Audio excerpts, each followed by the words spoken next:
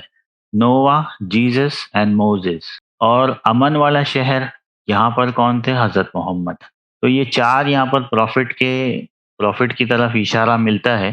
اور قرآن میں بھی آیا ہے کہ 5 جو تھے نا وہ اولو العزم من الرسل، کہ رسولوں میں سب سے بڑے ہائیسٹ گریڈ والے جو رسول تھے وہ 5 تھے. 5 یہ تو 4 ہے، اور اس کے علاوہ ایک ہے ابراہیم.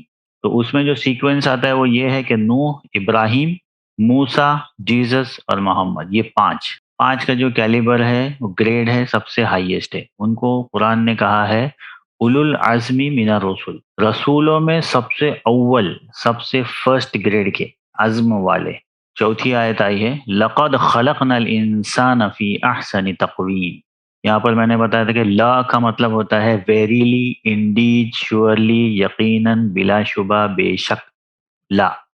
اور قد کا مطلب بھی وہی ہوتا ہے کہ کسی چیز میں کسی چیز کو ایمفیسائز کرنے کے لیے یا تاکید کرنے کے لیے.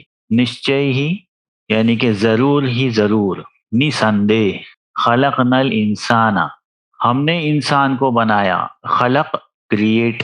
نا کا مطلب ہوتا ہے وی، جیسے کہ رب نا، ہمارے رب. تو خلق نا، ہم نے بنایا، انسانا، انسان کو، فی احسن تقویم. احسن کہتے ہیں سب سے بیوٹیفل، تقویم کہتے ہیں مولڈ کو. Surely, verily, we have created man in the best mould. سب سے اچھے سانچے میں ہم نے انسان کو بنایا.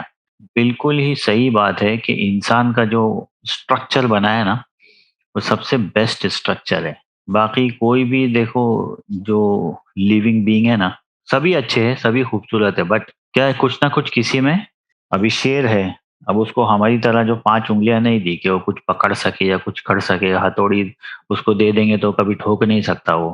اسی طریقے سے جو گوٹ ہے، شیپ ہے، ان لوگوں کو ہمارے جیسے ہاتھ پیر نہیں دیے، وہ لوگ کچھ پکڑ نہیں سکتے. وہ لوگ کیا ہے ہر کام منہ سے لیتے ہیں. کتا، بلی، شیر، بھالو، یہ سب ایسے ہی ہے. اور جتنے بھی برڈز ہیں ان لوگ کو بھی سارے کام وہ لوگ کیا کرتے، اپنی چونچ سے لیتے ہیں. انسان کو کیا ہے ایسا اسٹرکچر بنا ہے، ایسی انگلیاں بنائی ہے، نظر ایسی بنائی ہے، ہر چیز کہ وہ 2 پیروں کے اوپر چل بھی سکتا ہے، بھاگ بھی سکتا ہے، دوڑ بھی سکتا ہے، سوئمنگ بھی کر سکتا ہے، ہوا میں اڑ بھی سکتا ہے، ہر چیز کر. ایک دم امپورٹنٹ چیز جو بنائی ہے وہ انٹلیکٹ دیا ہے انسان کو، یعنی کہ عقل دی ہے اس کو. برین دیا ہے اور عقل دی ہے، وہ سوچتا ہے، سمجھتا ہے. اور اس سے بھی امپورٹنٹ چیز زبان دی ہے بولنے کے لیے، کہ وہ ہر بات جو ہے وہ بول کر سمجھا سکتا ہے، ایکسپلین کر سکتا ہے. اور سورہ رحمان میں ہے الرحمن علم القرآن، کہ رحمان نے قرآن سکھایا. خلق الانسان علمہ البیان، کہ انسان کو بنایا، علمہ البیان، پھر اس کو ایکسپلین کرنے کا گر سکھایا. ہر بات کو ایکسپلین کر کے لوگوں کو سمجھا سکتا ہے، لوگوں کو کنونس کر سکتا ہے. 5ویں آیت ہے ثم رددناہ اسفل سافلین، پھر اس کو کیا کیا ہم نے، بہت ہی ڈاؤن گریڈ کر دیا. اسفلا کہتے ہیں ایک دم جو نیچے، اس میں پھینک دیا. سافلین، نیچوں میں نیچے اس کو پھینک دیا. ابھی نیچوں میں نیچے پھینک دیا کہ انسان جو ہے اب ایگو کہتے ہیں، ایگو یا نفس، وہ کیا کرتا ہے انسان کے اندر 2 چیزیں ہیں. ایک تو اس کو برائی کی طرف لے کے جاتا ہے، اور ایک جو ہے اس کو اچھائی کی طرف لے کے جاتا ہے. انسان برا بھی کام کر رہا ہوتا ہے نا تو اندر سے اس کے اندر ایک وہ کشمکش چالو رہتی ہے، اور اچھا کام کر رہا ہوتا ہے تو اس کو اندر سے ایک سیٹسفیکشن ملتا ہے. تو انسان کے اندر یہ ہمیشہ ہمیشہ اندر کشمکش چالو ہی رہتی ہے، ٹگ آف وار. تو ایک برائی کی طرف لے کے جاتا ہے جو اس کا نفس ہوتا ہے، اور روح جو ہوتی ہے وہ اس کو اچھائی کی طرف لے کے جاتی ہے.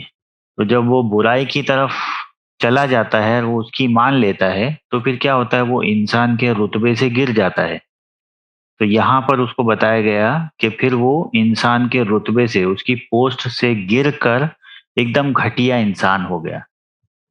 اپنے نفس کی بات کو فالو کر کے برے کام کرنا شروع کر دیتا ہے تو وہ پھر انسان سے شیطان بن جاتا ہے. لیکن پھر جب وہ توبہ کر کے واپس پلٹ آتا ہے تو پھر سے انسان بن جاتا ہے. ناس جو آخری سورہ ہے اس کی لاسٹ آیت بھی یہی ہے، من الجنتی والناس،